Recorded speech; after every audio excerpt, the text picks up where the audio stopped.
you look at how their plan was to come into the game and how they were trying to attack us. The style runs that they were coming out with. Our plan is a lot different this week.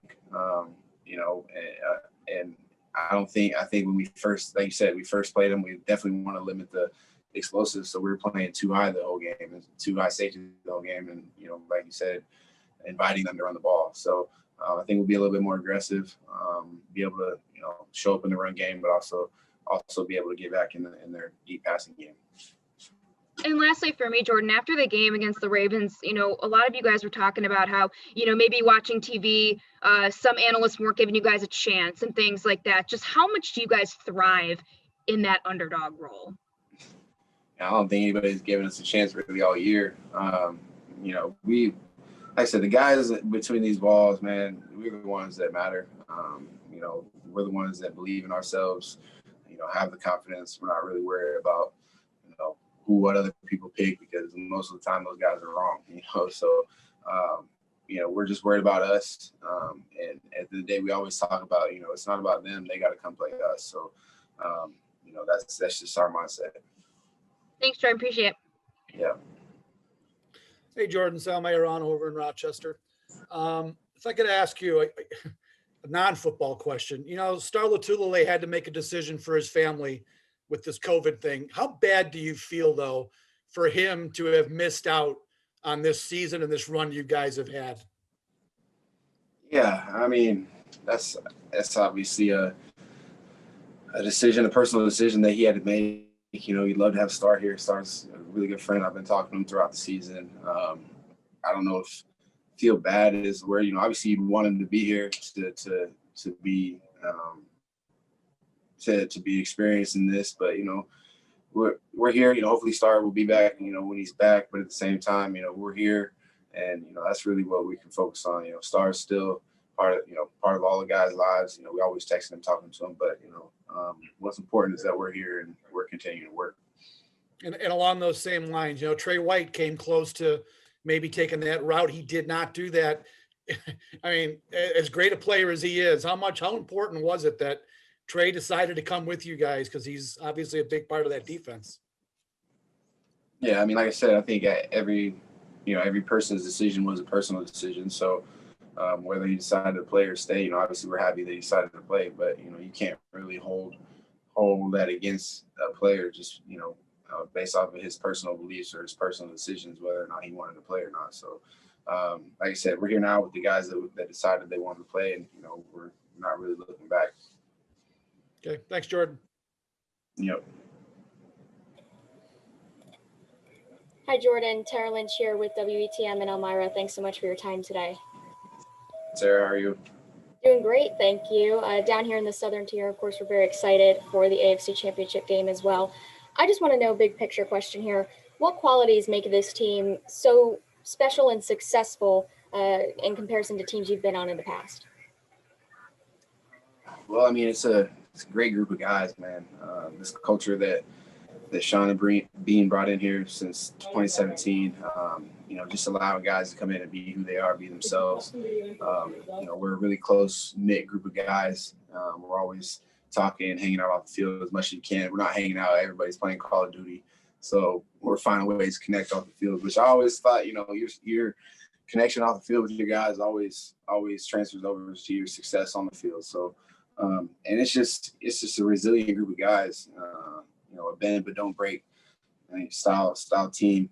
They could be driving the ball 99 yards, have it first and goal on the 1 yard line, and we still believe that we're going to get them off the field. So that's just the type of mindset the guys have. Like I said, it's the type of culture that Sean's brought in since he's came here, and we want to continue that.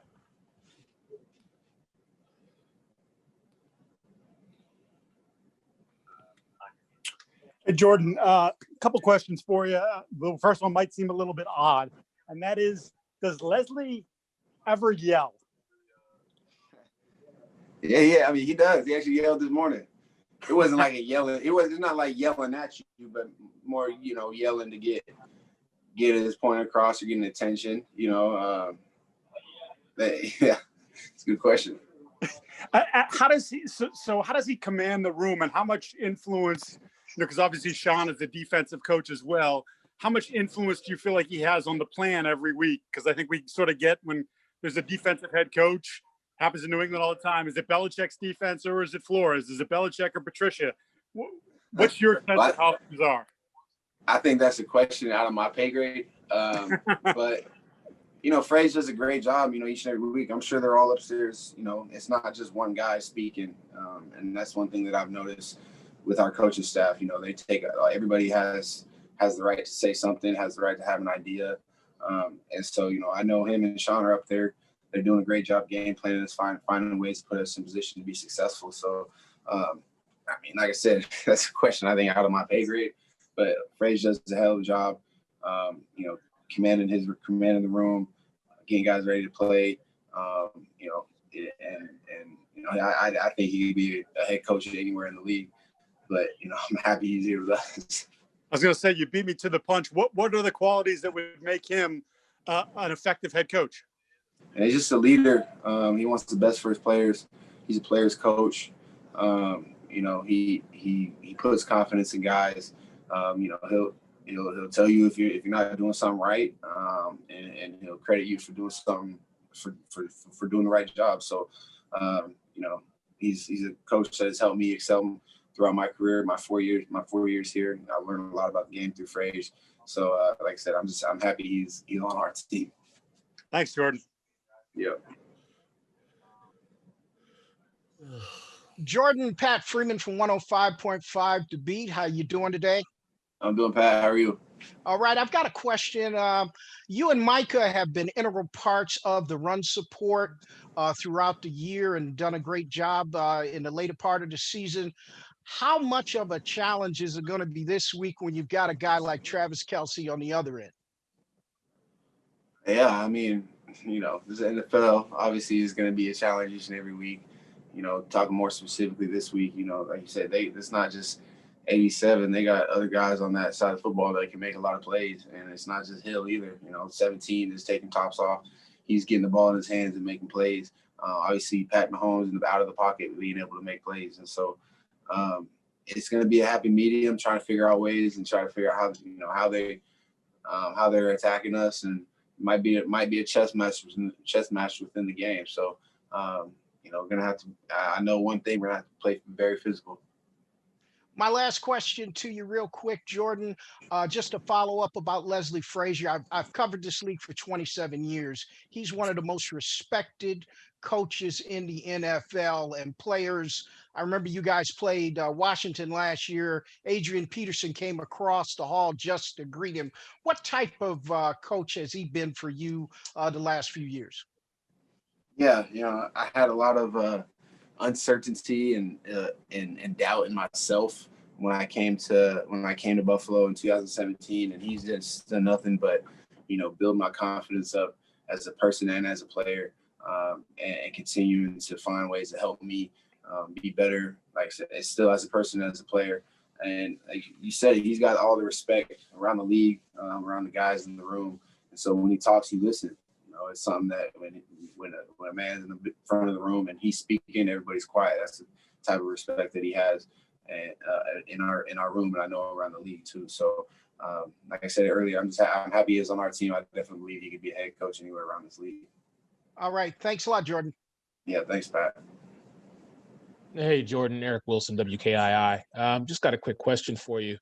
On paper, when you look at both the defenses between Buffalo and Kansas City, you guys are pretty much evenly matched. What is the one difference that people are noticing about Buffalo's defense that maybe some people don't recognize? A lot of the guys in this defense have been playing together for 3-4 years now. So, there's a lot of stuff that maybe the naked eye doesn't see that, us within the group just have an understanding for each other within the defense. And some stuff doesn't really even need to be communicated, just because me and Tre'Davious have been playing for this is our 4th year now. I can just look at him and within a call and just know exactly where he's going to be and where I'm supposed to be. So I think just the camaraderie of the guys. We all met up in DC in the off season. We were talking about this earlier. And what is it, June? It was like June. Our defense met at Jano's crib, just going over plays, going over stuff, hanging out. And then, 2 weeks, everybody came back here before training camp. We were out of the high school doing this kind of the same thing all together. And now you look 6 months later, and, at the time you're kind of like, why are we doing this? I know some of the younger guys are like, why the hell are we out here doing this? But you look back and you're like, this is the reason why. We're here sitting. We put all that work in the off season.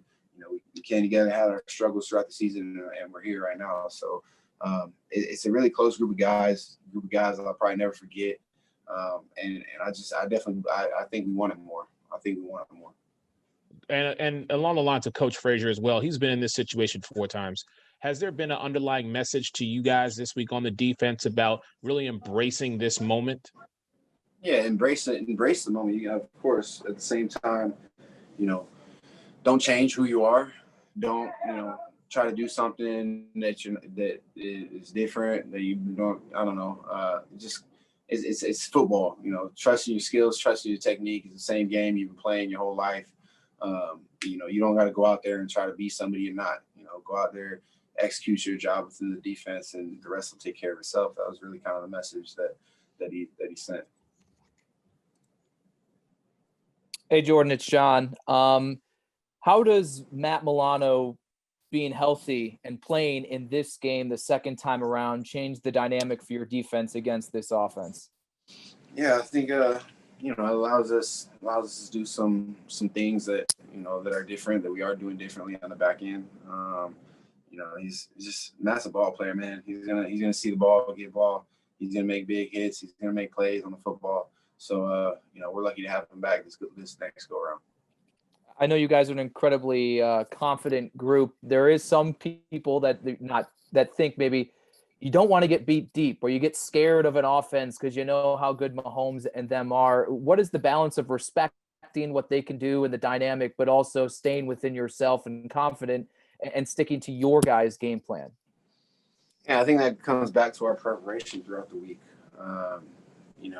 Understanding ways they're trying to attack us, understanding the location of 87 and 10, where they are, and just understanding your role within that particular call, and not playing scared, but also just playing smart, and having good keys. But I also think it always comes back down to your preparation. I think we had a really good day of practice today, so just continue to prepare throughout the week, and it'll take care of itself on Sunday. Appreciate you, man. Thanks. Yeah, thanks, John. Hey, Jordan, it's Jay with the Buffalo News. Just want to get your reaction when you watch that Terran's interception back on film and you see Tre'Davious sprinting down there to kind of give him that key block on Lamar to get him into the end zone. What's that say about Trey as a player and as a teammate? Yeah, I mean, I think that, Tre'Davious, I think anybody in that position would have laid the same block. Fortunately, it was Tre'Davious. And, that's just who we are as a defense. It doesn't matter who gets the credit. Doesn't matter who makes the play.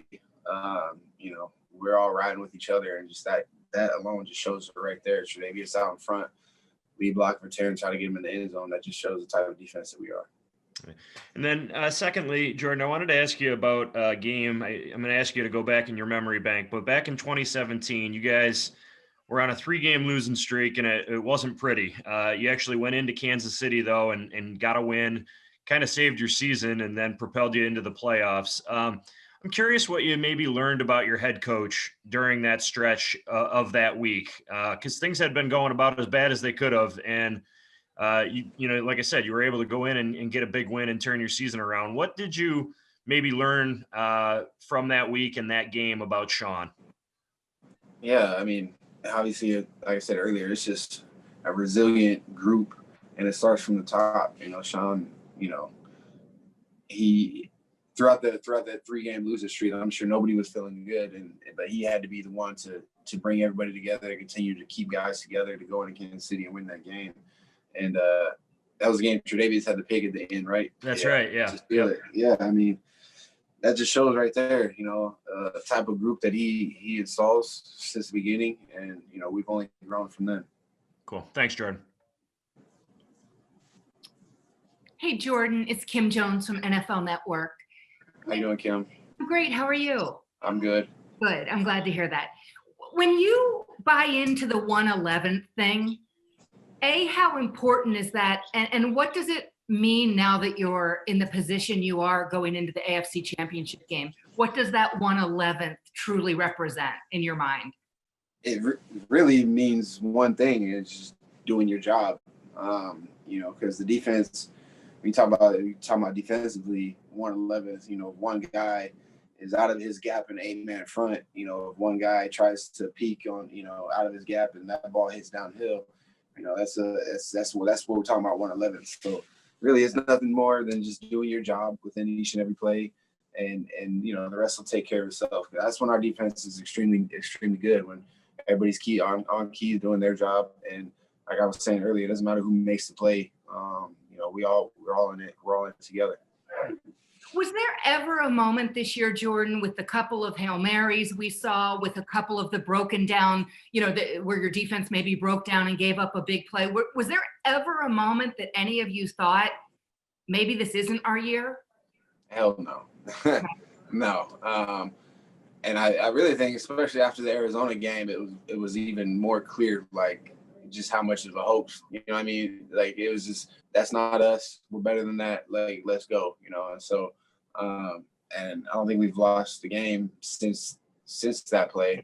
Right. So, I mean, it's just a resilient group of guys. We've been through the ups and downs. And this NFL, you're going to have ebbs and flows throughout a season, throughout a game, and we've shown we've been able to handle that, not just through a game, but throughout a season. I really appreciate that answer. It wouldn't have gone that way with every team in this league, and I think we both know that. But thank you very much, Jordan. Thanks, Cam. Have a good day. Thanks. Hey, Jordan, good to see you. Dante Lasting, how you doing? Good, man. How are you? Good. Coach McDermott, Frazier, and Dable have coached in a combined 18 championship games. With a relatively young roster with some veteran players like yourself, how important is to have multiple coaches with years of experience playing in championship weekend? I mean, I didn't know that was good. That's a great stat. But I mean, I think that any experience that you have from your coaches and players will help. I've never been in this game before, but just hearing from guys who have played in this game, it's like I said earlier, it's just football.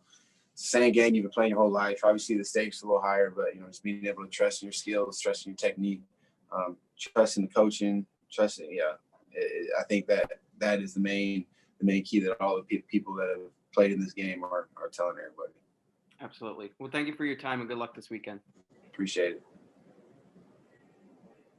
Hey, Jordan, I think I'm going to close it out. These last couple of years, we've talked about how serious you and Trey and Micah and some of the guys who were around from the start, I guess, of this new regime take this. And obviously now you're one win away from the Super Bowl. So I'm wondering if there's one thing maybe that you've noticed more than anything that's changed back from when you guys got here to now. I think from 2017, I feel like we had no business being in the playoffs. We just got, just kind of got lucky getting in. And we didn't at that time, we didn't know we were a good football team. I don't even think we believed that we were a good football team.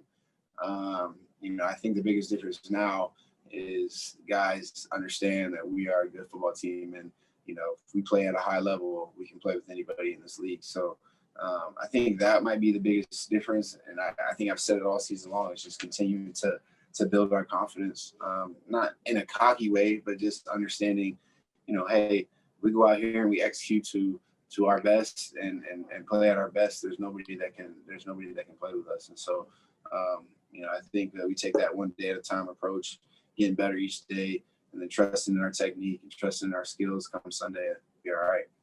Thanks, man. Appreciate you. Thanks, Matt.